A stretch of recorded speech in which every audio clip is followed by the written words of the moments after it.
एक ऐसा शायर जिसने गीत लिखे तो मिसाल बन गए। आज बेहतरीन शायर और गीतकार मजरून सुल्तानपुरी की 22वीं पुण्यतिथि है। मजरून सुल्तानपुरी के गीत हर पीढ़ी में उतने ही शिद्दत से सुने जाते हैं जितनी शिद्दत से लोगों ने तब सुना था जब वो पहली बार रिलीज हुआ था। उनके गाने लोगों के आम जीवन में उसी तरह बरसे हुए हैं जिस तरह उनके काम। 6 दशक तक मजरू ने फिल्म इंडस्ट्री को बेहतरीन गाने दिए हैं। उनकी एक कविता के लिए पंडित जवाहरलाल नेहरू ने उन्हें जेल भेज दिया था। मजरू से माफ़ी और जेल में किसी एक को चुनने के लिए कहा गया, पर मजरू को अपनी आज़ाद कविता को किसी जंजीर में नहीं जकड़ना था, तो उन्होंने खुद जेल में रहना सही समझा। मजरू के खानदान की 7 पुश्तों में कोई पढ़ा लिखा नहीं था, लेकिन मजरू ऐसे पहले गीतकार थे जिन्हें गीत लिखने के लिए दादा साहब फाल्के अवार्ड दिया गया था। तो चलिए आज मजरू की 22वीं पुण्यतिथि पर उनके 80 सालों के सफ़र को याद करते हैं। मजरू सुल्तानपुरी का जन्म एक मुस्लिम राजपूत फैमिली में 1 अक्टूबर 1919 में उत्तर प्रदेश के सुल्तानपुर में हुआ था।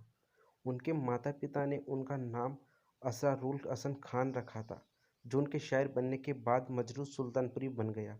उनके पिता पुलिस में थे, जो इंग्लिश पढ़ने के सख्त खिलाफ थे। मजरू शेर व शायरी का बचपन से शौक रखते थे, लेकिन परिवार को ये बिल्कुल पसंद नहीं था। लिहाजा मजरू को उनके पिता ने मदरसे भेज दिया, जिसके बाद मजरू ने डार से निजामी में पढ़ाई की। यह अरेबिक और पर्शियन लैंग्वेज में 7 साल तक चली, जिसके बाद मजरू ने लखनऊ के तामिल उल तीब में यूनानी मेडिसिन की पढ़ाई की। मजरू यूनानी की पढ़ाई पूरी कर हकीम बन चुके थे। इसी बीच लोगों की नब्ज़ नापते नापते वो एक तहसीलदार की बेटी को दिल दे बैठे, लेकिन बात उस लड़की के रसूखदार पिता को नागवार गुजरी, जिसके बाद दोनों को अलग अलग होना पड़ा। लेकिन ये इश्क मजरू को शायर बना गया। हकीम का काम कर रहे मजरू लोगों की नाड़ियाँ देखने में दिलचस्पी कम ही लेते थे।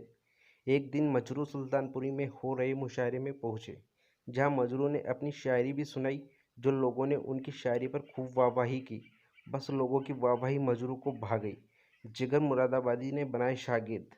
साल 1941 में एक बार मजरू सुल्तानपुरी की मुलाकात मशहूर शायर जिगर मुरादाबादी से हो गई। जिगर मुरादाबादी ने इस नौजवान को एक मुशायरे में सुना और अपना शागिर्द बना लिया। फिर क्या था, मजरू सुल्तानपुरी ने हकीम का काम छोड़ा और अपना पूरा समय शेर व शायरी को देने लगे। जिगर मुरादाबादी के शागिर्द होने का एक सौभाग्य उन्हें यह मिला कि काफ़ी समय तक सुल्तानपुरी की लेखनी में जिगर मुरादाबादी का असर दिखता रहा। इसी बीच मजरू सुल्तानपुरी एक मुशायरे के लिए मुंबई आए। यहाँ उनकी शायरियों के लिए उन्हें खूब सराहना मिली। इस मुशायरे में उस जमाने के नामी फिल्म निर्माता और निर्देशक अब्दुल रशीद कादर भी आए थे, जिन्हें AR कादर के नाम से जाना जाता था। कादर को भी मजरू सुल्तानपुरी के शेर और नज़म पसंद आई। उन्होंने तब भी मजरू के सामने ये पेशकश रख डाली कि आप मेरी फिल्म के गीत लिखिए। हालांकि उस समय मजरू को फिल्म में गीत लिखना अच्छा काम नहीं लगता था, सो उन्होंने इससे इनकार कर दिया। इसके बाद 1944 में AR कादर एक फिल्म बना रहे थे। कादर की इस फिल्म का नाम था शाहजहां। इस फिल्म का संगीत दे रहे थे नौशाद साहब और गीत लिखने का काम मशहूर लेखक DN मदोक को दिया गया था। मदोक ने नौशाद साहब के साथ हुए मनमुटाव के कारण यह फिल्म बीच में ही छोड़ दी। अब कादर और नौशाद दोनों परेशानी की फिल्म के गाने किससे लिखवाए। इसी बीच AR कादर को जिगर मुरादाबादी का नाम याद आया। उन्होंने जिगर मुरादाबादी से मुलाकात कर इस गाने को लिखने के लिए कहा और साइनिंग अमाउंट दे दिया।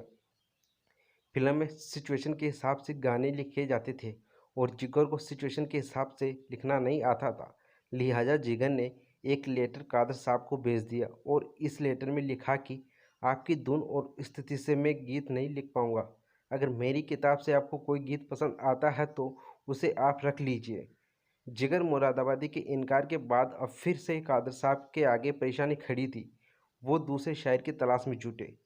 तलाश के दौरान उनके दिमाग में नाम आया जिगर मुरादाबादी के शागिर्द मजरू सुल्तानपुरी का।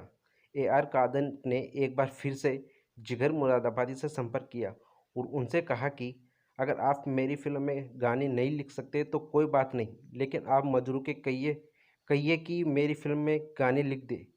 मजरू से पूछने पर मजरू ने एक बार फिर कादर को इनकार कर दिया। उन्होंने जिगर मुरादाबादी से कहा, जब आप गीत नहीं लिखना चाहते तो मैं क्यों लिखूं?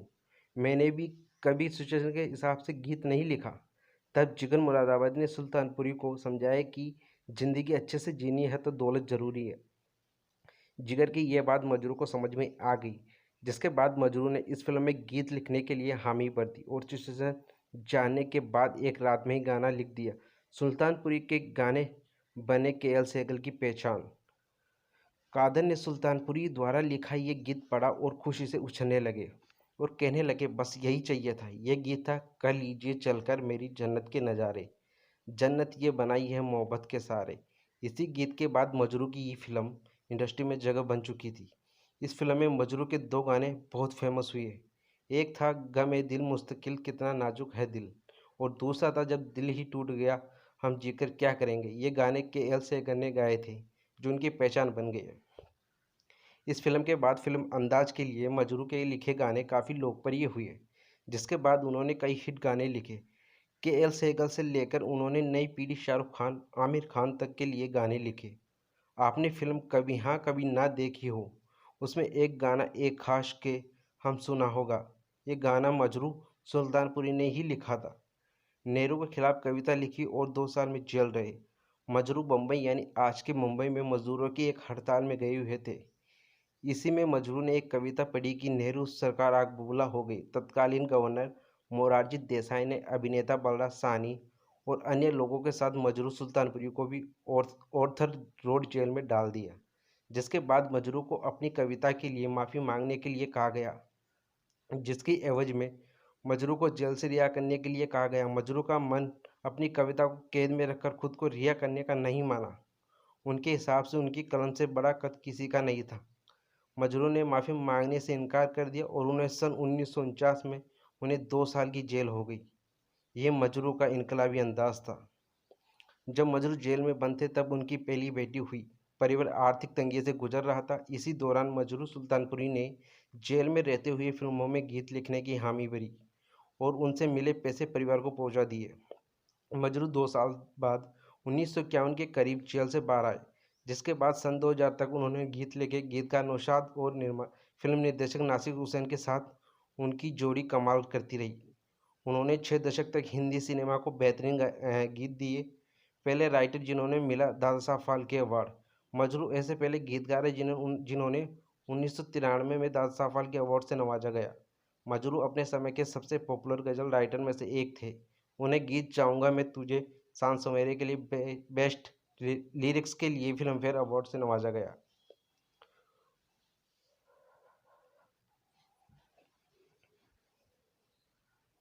मजरू फेफड़ों की बीमारी से जूझ रहे थे।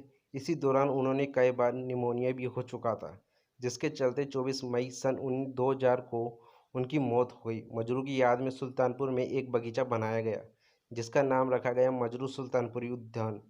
मजरू ने लगभग 250 फिल्मों के लिए गाने लिखे। उन्होंने अपने करियर में 2000 से ज़्यादा गाने लिखे, जिसमें से ज़्यादातर गाने हिट रहे। मजरू ने मरते दम तक अपनी इस कला से लोगों का मनोरंजन करना नहीं छोड़ा। उन्होंने आखिरी बार फिल्म 1-2 का 4 के लिए गाना लिखा था, जो शाहरुख खान स्टारर थी। ये फिल्म उनकी मौत के बाद 2001 में रिलीज हुई थी, जिसमें उनका गाना खामोशियाँ गुनगुनाने लगी काफ़ी पॉपुलर हुआ था।